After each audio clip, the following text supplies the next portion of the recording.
Continuing here. So, no, we don't have any semblance of capitalism either. Okay. It's been anti capitalism, it's been crony capitalism.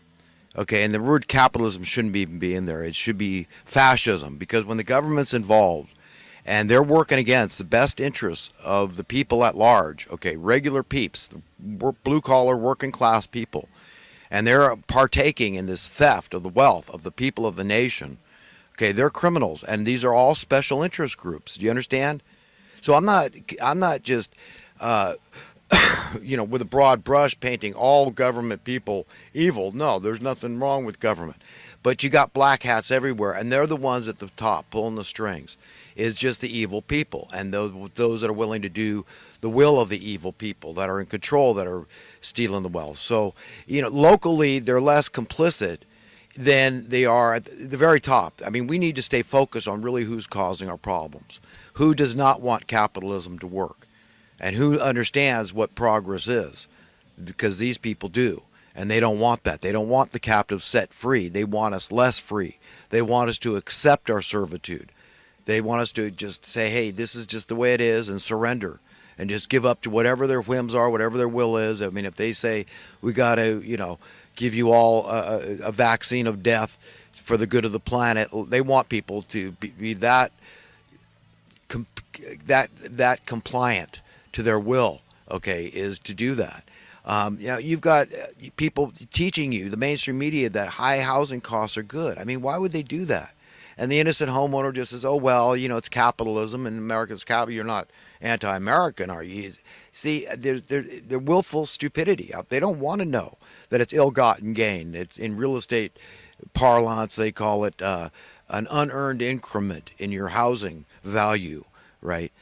I mean, we're so far down. Okay, and we know the real estate agents go along with this thing to debase the worth of your currency is what they're doing. You've got to understand it like that. When you see cost of living inflation, when your cost of housing goes up or anything else goes up, you've got to see it as somebody debasing your currency, the worth, deworthing your currency. Your money is worth less and less and less. Do you understand? So unless you make more and more numbers, you fall behind. Okay, that's it. It's as simple as that. And in the extreme cases, you end up homeless and under the bridge. You understand? That's a reality, or sleeping on your relatives' couches or something. Whatever the case may be, you're forced into it for survival. You go into survival mode. You're out of shelter or something, living in your car. You're making other arrangements. So that's what happens in the extreme cases. So this is serious stuff. And I'm talking about all these colluding special interest groups. I mean, think of the lenders and the motivation, the incentive. Well, we work on a percentage. We work on a commission. Of course, we want the prices up high. We want to rent out as much money because that's what they're essentially. You understand? They're renting their products. So yes, they want to rent as much money as they can. That's all they do. Because they've got free access. They're the money printing class.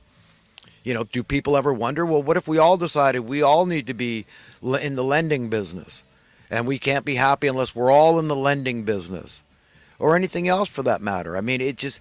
You understand? So they don't care. These people, well, we jumped on the bandwagon sooner, and it's too late. I mean, you're too late. There's enough people on this bandwagon. We don't need any more. You understand how this thing works? I mean, it's just absurd, and it's just so pernicious. Fancy, sophisticated word for bad. It's just bad all the way around. It leaves bad feelings, and it can't help but conjure up bad feelings and emotions in our hearts and minds. I mean, we feel less and less secure. We feel less and less free. We're more and more worried about just surviving. I mean, how is this good? How is this progressive? So people that, call themselves liberals and they act like fascists, or, conversely, I mean, people that call themselves conservatives and they act like fascists because they're against, nipping this thing at the bud. Stitch in time saves nine, and really getting your taxes down by preventing crime, for one example. Okay, this national debt. Who's paying this? Is it the uber rich? Why isn't this debt getting paid down? At least Trump's trying to get the debt paid down. At least he's making some attempt. But these people don't want that either. They don't want the problems to ever go away. The problems are their bread and butter, the chaos.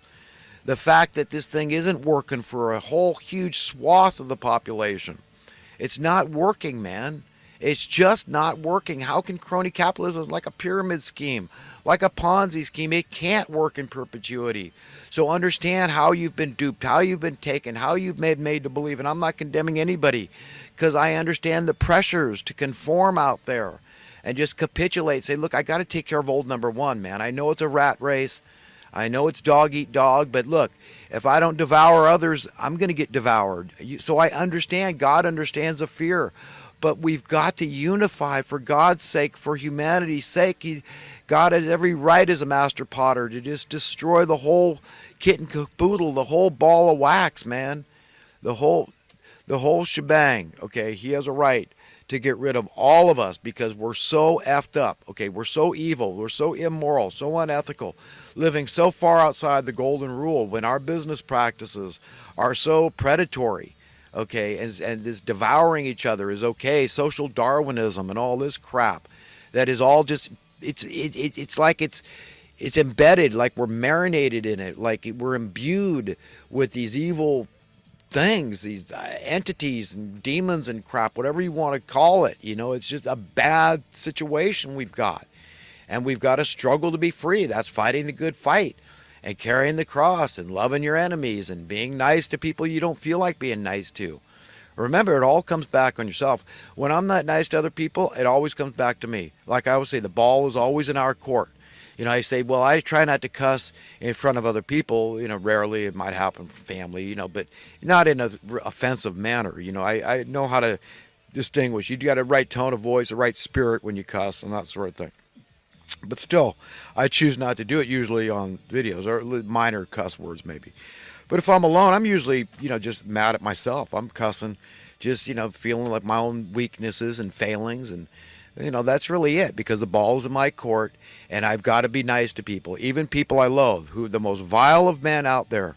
Okay, I somehow have to tap into the Spirit of God and say, look, if something happens like what happened to Moses, and you end up just killing somebody spontaneously in the heat of the moment, temporary insanity, you caught some pedophile raping some little kid or something. I mean, hey, you know what?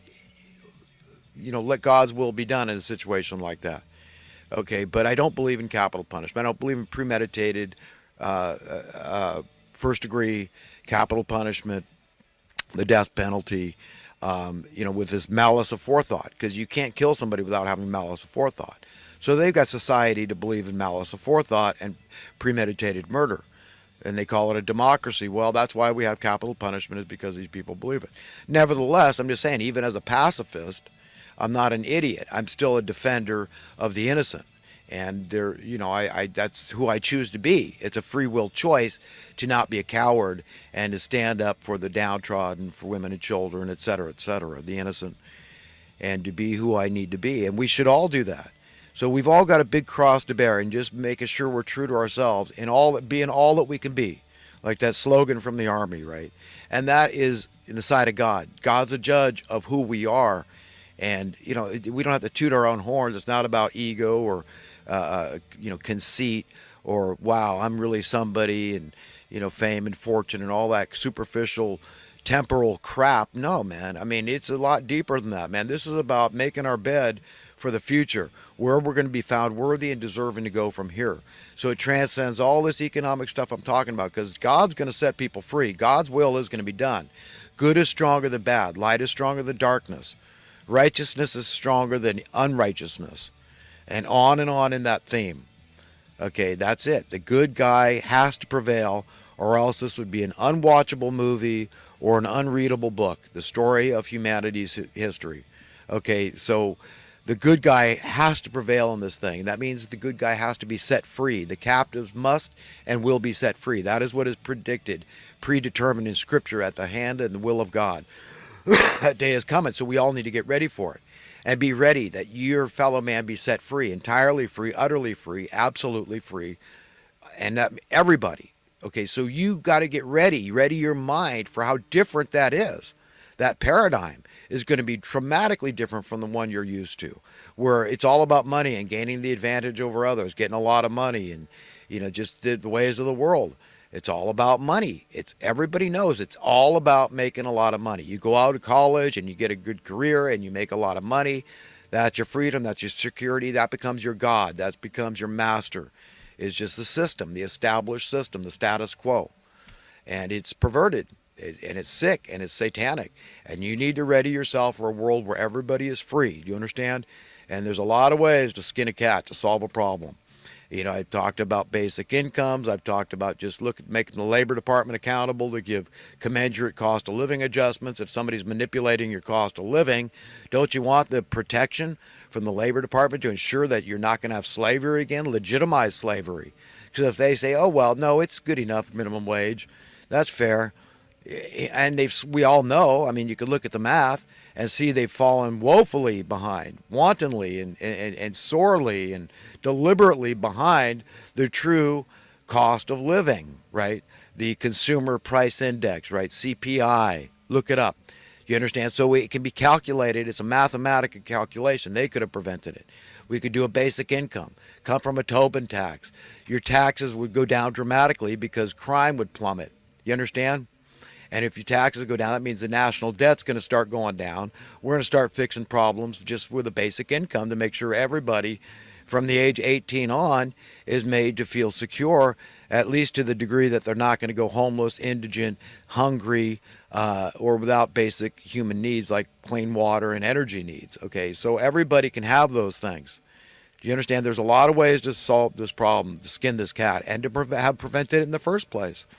You know, if the Labor Department had given fair, commensurate, proportional, equivalent cost of living adjustments that made sense mathematically speaking over the decades, remember they've been utterly remiss, no, deliberately, profoundly remiss over decades. This has slowly been happening, that they have not given wage adjustments they should have, okay?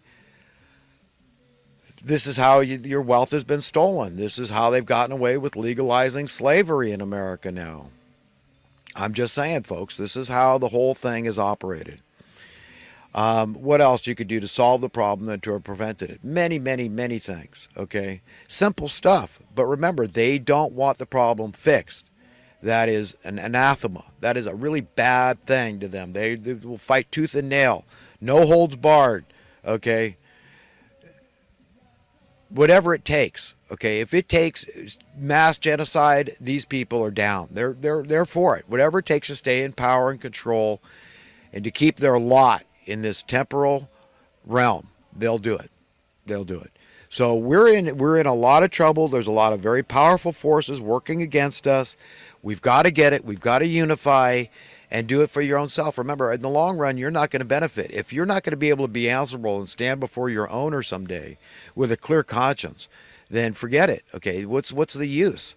So you've got to be on everybody's side. You've got to be pro Scripture, pro God's will being established on earth, and that just means people being free, absolutely free. No money masters of misery dictating their lives to be deferent to from birth. No, no, no, no, no. So prepare your heart and mind for that world of tomorrow, that world that God is going to make damn sure comes.